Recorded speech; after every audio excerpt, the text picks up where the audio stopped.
assis, qui ne sait rien et qui ne croit pas, à un moment donné, il faut une opinion pour dire, si tout le monde dit cela, c'est que c'est ce qui est vrai. Alors qu'en réalité, il n'en est rien. Nous qui sommes ivoiriens et qui aimons la paix et qui savons d'où le cheminat de notre pays, depuis Oufouba jusqu'à maintenant, là, nous on sait quelle est la différence depuis tous ceux qui sont venus jusqu'à aujourd'hui et puis ce que le président est en train de faire pour nous. Aujourd'hui, si nous on se tape la poitrine et puis actuellement les gens se battent sur le pays là, où chacun veut dire que lui il est vrai ivoirien là, c'est parce que le président a mis le pays à un tel niveau où la fierté est tellement montée que chacun veut montrer que non, lui il vient vraiment de ce pays. C'est parce qu'il travaille. Donc là, à un moment donné, il faut regarder un peu l'atmosphère qui plane sur toute l'Afrique et machin, tout ça là. Et puis ne pas autoriser des gens à prendre la parole sur TikTok et dire n'importe quoi. Oui, la liberté d'expression, oui, mais à un moment donné là, il y a aussi qu'on appelle le contexte. Il faut faire attention. On laisse les gens, vous voyez, quand quelqu'un commence à dire n'importe quoi sur les institutions, et puis on banalise, il y a un deuxième qui vient. On banalise, il y a un troisième qui vient. Et au fur et à mesure là, vous allez donner la liberté à des gens vraiment qui ne doivent même pas parler parce qu'ils ne savent rien. Ils parlent selon le vent. Donc vraiment, moi j'aimerais vraiment, je sais que nos autorités sont vraiment sont éveillées, mais nous on est un peu préoccupés. Donc nous on leur demande d'être encore plus vigilants sur ça.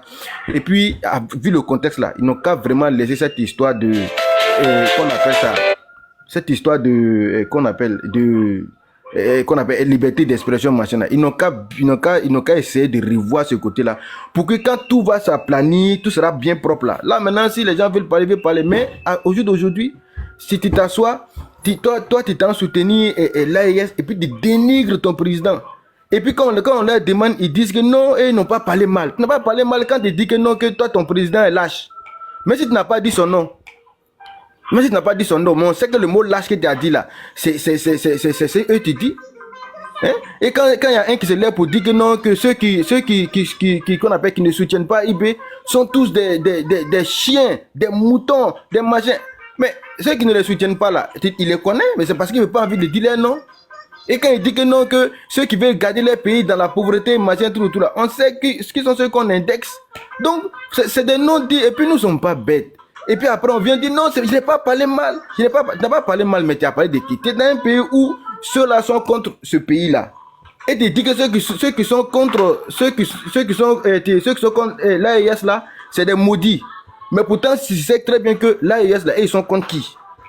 Donc il y a une propagande qui est mise en place et qui est très méthodique et qui est en train de monter un peu. Mais heureusement que vous êtes là, vous faites des efforts. Mais malgré tout ça, mais si vous regardez là, la chose est en train de s'amplifier au fur et à mesure et c'est pas eux seuls. C'est pas eux seuls. Ils ont des gens derrière. Il y a des intérêts internationaux, des gens derrière qui donnent des moyens même, qui vont même dans d'autres pays, machin, pour inciter les gens à dire que l'ennemi de l'Afrique là se trouve ici. Et ceux-là, c'est eux qui font le bien. En tant qu'on regarde là, ils n'apportent rien à l'AES. Ils sont en train de faire régresser l'AES en réalité. Mais il faut renverser la chose pour montrer que voilà ceux qui veulent faire de l'Afrique le bien. Voilà celui qui veut détruire l'Afrique. En tant qu'on regarde là, celui qui veut détruire l'Afrique dans son pays là, c'est là-bas que tous les Africains du monde entier se sentent africains. Mais l'AES là même là, tu vas là-bas en tant que Togolais, Béninois, machin là, tu ne vas pas te sentir africain. Tu vas savoir que tu es chez les Burkinabés ou bien tu es chez les Maliens. Mais quand tu es Togolais, Béninois et Nigérian, tu viens en Côte d'Ivoire, tu te dis je suis en Afrique, je suis africain, je suis chez moi. Mais pourtant, c'est lui qui permet ça là. C'est lui on est en train de dire que lui n'aime pas l'Afrique. Ça veut dire qu'il y a une propagande qui est derrière. Il ne faut pas s'amuser avec ça. Et puis je vais terminer par un exemple. Vous voyez la chute d'Ibika là. Il faut bien étudier la chute d'Ibika pour pouvoir vraiment gérer cette situation-là chez nous ici. Faut bien regarder. Tout est parti à partir des réseaux sociaux. Même les enfants parlaient et dénigraient le président. Et ça faisait rire les grands. Et on a eu l'impression que c'était un truc banal. Mais au fur et à mesure, là, même un morceau, c'est-à-dire qu'une musique n'est même pas intéressante, que toi, tu te moques là. À force d'écouter tous les jours, un jour, tu te retrouves en train de fredonner ce morceau-là. Donc, on a l'impression que, bon, les enfants parlent, ils parlent, ça n'est pas important. Mais un jour, quand ça va prendre de l'écho, là, tu es surpris que, petit truc que les gens sont en train de dire là, c'est ça qui donne cet effet-là. il faut faire très attention. Qu'ils aillent étudier comment, et qu'on appelle ça, cette remontée, cette filtration est montée contre Ibeka là. Pourquoi? Comment c'est venu? Moi, on était sur Facebook à ce moment. Tu vois même des enfants, même parlent, même, ils ne savent même pas ce qu'ils disent. Et puis les grandes personnes sont là et ils rient. En temps, c'est du président de la République, l'enfant parlait. Et ça a pris de l'ampleur comme ça. Un peu.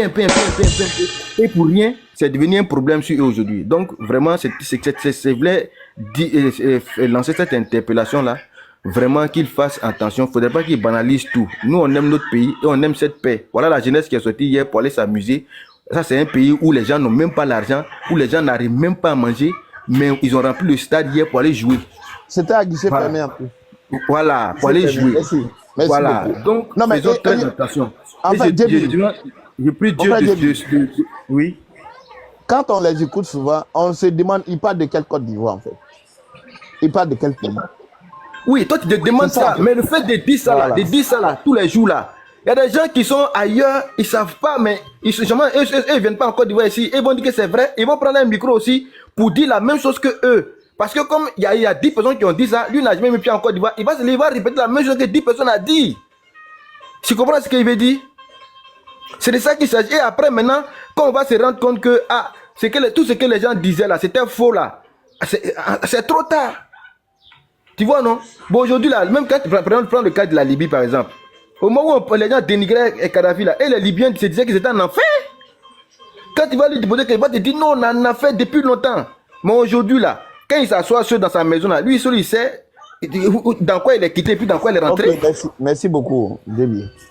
Voilà. On va revenir à toi tout à l'heure. Ok, donc merci à vous et que Dieu bénisse la Côte d'Ivoire et que Dieu bénisse le président. Ok, merci bien, merci beaucoup. Comme on le disait, ce que tu as dit là, c'est important. Surtout même l'exemple que tu as pris au Mali, vraiment, c'est comme ça s'est passé au Mali. Voilà, où les gens parlaient un peu sur les réseaux. Le chef de l'État même n'a pas pris ça au sérieux. Les autorités n'ont pas pris ça au sérieux. Mais il a fallu juste un petit faux pas du fils du président et le pays s'est enflammé. Le pays s'est enflammé partout. Et ça a poussé le président à la démission. Merci bien, merci beaucoup. Bon, on va passer la parole maintenant à Bijou. Après Bijou, porte-parole. Porte-parole, Bijou, porte-parole, attends un peu. Bijou, vas-y. On t'écoute maintenant. Toi qui parlais d'Odjini là. Bon, merci beaucoup. Voilà. Je vous salue tous. Voilà.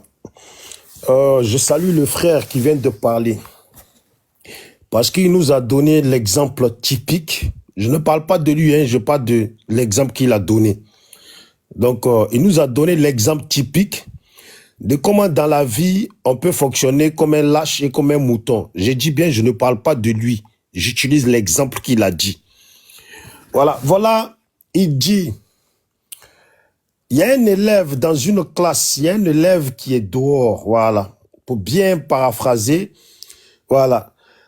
Dans la classe il y a un élève dehors et les autres élèves dans la classe qui ont été organisés pour tous dire que le classeur de couleur bleue est de couleur rouge. Chacun à leur tour qui disent que c'est de couleur rouge. En réalité, c'était pour tester l'autre qui est dehors. Maintenant, l'autre qui est dehors, il vient et il ne comprend pas pourquoi les autres disent que c'est de couleur rouge pendant que lui, il sait et puis il voit que c'est de couleur bleue.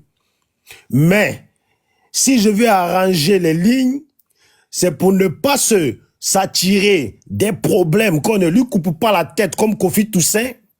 Il a préféré dire que c'était de couleur rouge comme les autres, sachant que c'était de couleur bleue. À la fin, comme il a rejoint le rang des moutons, les moutons, ils font quoi à la fin? Ben, ils se moquent de lui. Vous voyez? Parce qu'ils l'ont testé pour voir quel genre de personne il était. Il a montré qu'il était un mouton. Voilà. Donc, dans la vie, là, il vaut mieux être digne. Quand tu as la dignité, là, forcément, ta dignité va te causer beaucoup de problèmes.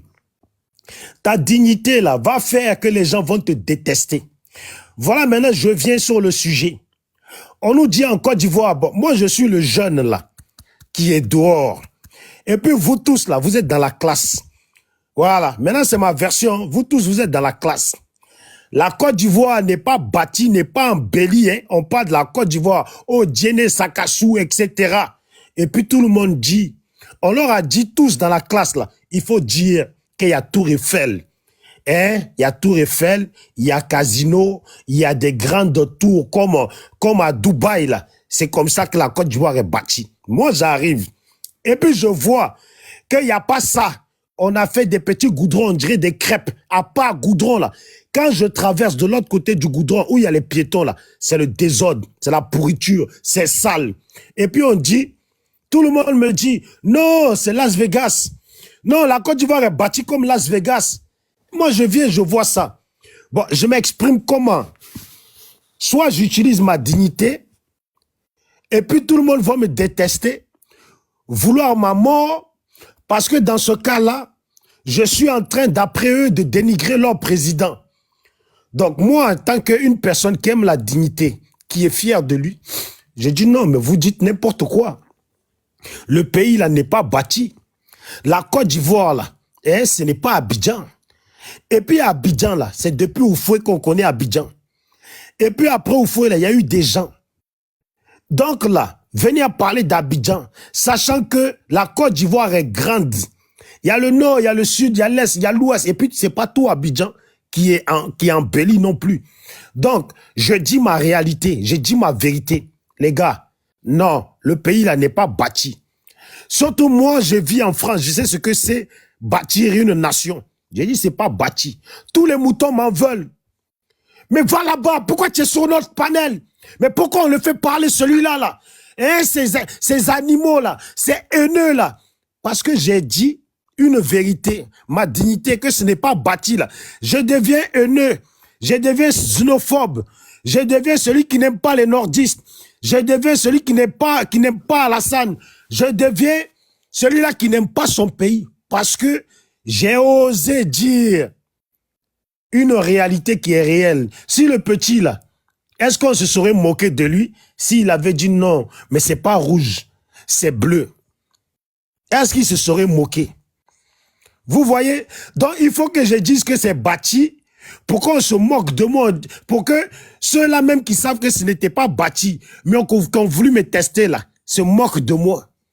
Ouais, donc au final, là, le petit, là, il est passé pour un con en voulant jouer au mouton, là. Il est passé pour un con. J'aime bien l'exemple de ce frère-là. Non, il est fort. Ce frère-là, ce matin, il m'a inspiré. Parce qu'il dit, il y a des gens, ils aiment pas leur président. Quand il dit que ton président, là, je sais plus, attendez, hein, quel mot il a dit. Ouais, j'aime bien dire les mots des gens, au moins. Voilà, même si tu n'as pas parlé de lui, mais tu dis que ton président est un lâche. Même si tu n'as pas parlé de lui, on sait de qui tu parles. Mais tu es dans des pays où les gens n'aiment pas ton président. Et puis il dit, si ici tu as quelques pays, hein, et puis il dit que si en Côte d'Ivoire, là, les gens viennent et puis se sentent bien là, c'est grâce à ce même président.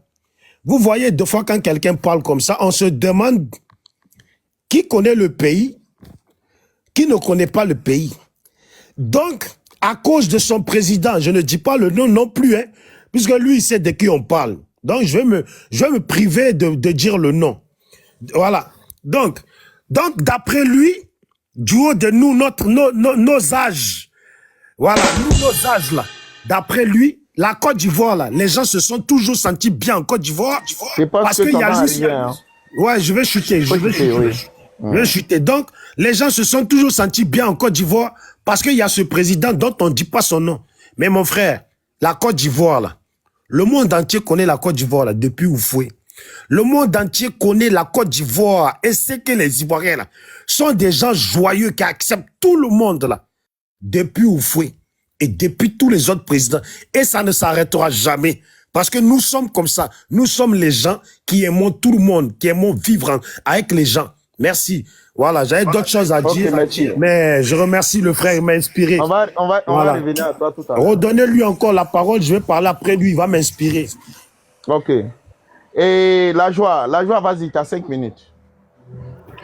Alors, bonjour à Piqué, bonjour à tous les panélistes. Merci pour cette première prise